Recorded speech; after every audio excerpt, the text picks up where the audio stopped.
Okay, this is my Crohn's disease PowerPoint for functions of the disease body. Dakota Walker. Crohn's disease first discovered and diagnosed in 1932 by Dr. Burl B. Crohn, belongs to inflammatory bowel disease group. Around 700,000 Americans currently diagnosed and living with Crohn's today. Commonly confused with ulcerative colitis, it is a gastrointestinal disease that causes inflammation and irritation of any part of the bowel tract. Diagnosing Crohn's. It is one of the most difficult aspects of the disease. There's no one test to tell you that you have it. You have to go through many lab tests and examinations, and your doctor has to know the signs of it. The lab tests that you could go through are blood protein level tests, blood sedimentation rates, body mineral levels, red blood cell counts, stool samples to check for blood or infectious microbes, white blood cell counts.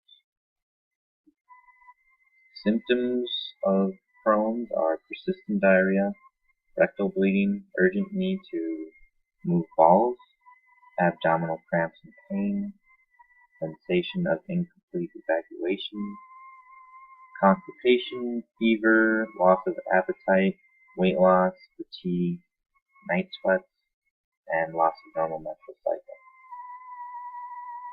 There are 5 classifications of Crohn's.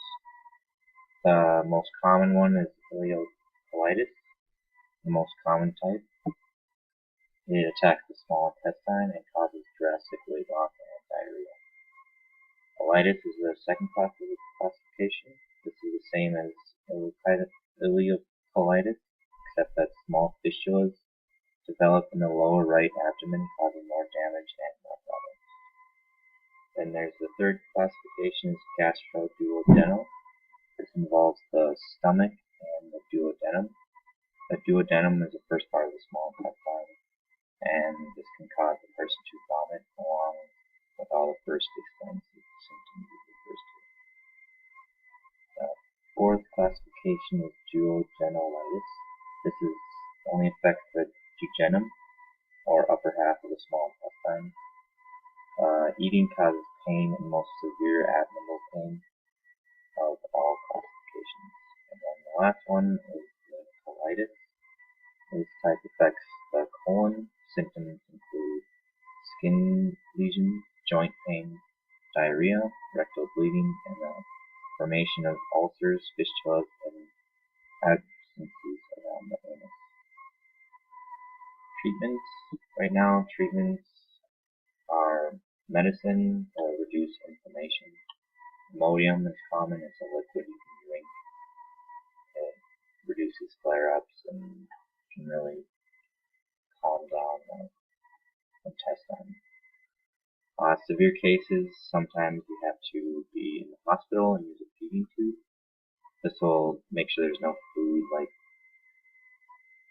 damaging the intestine, because it really weakens the intestine. And you just can use liquids to make sure you're getting your protein. And then there are foods that cannot be broken down are big factors to keep infections down.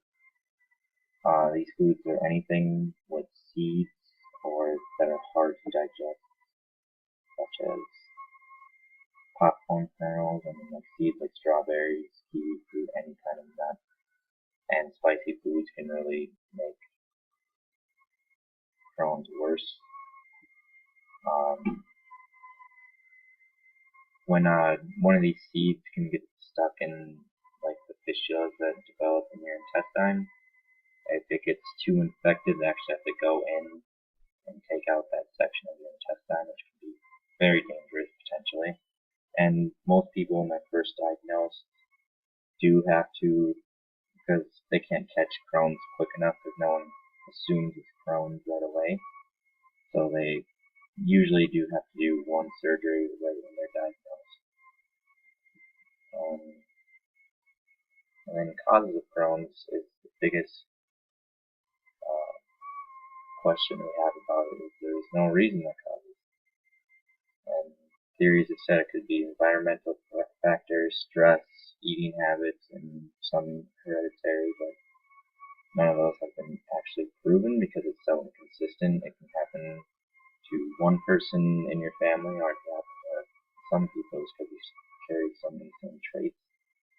Right now, actually, my sister-in-law has Crohn's. That's why I decided to do my project on that.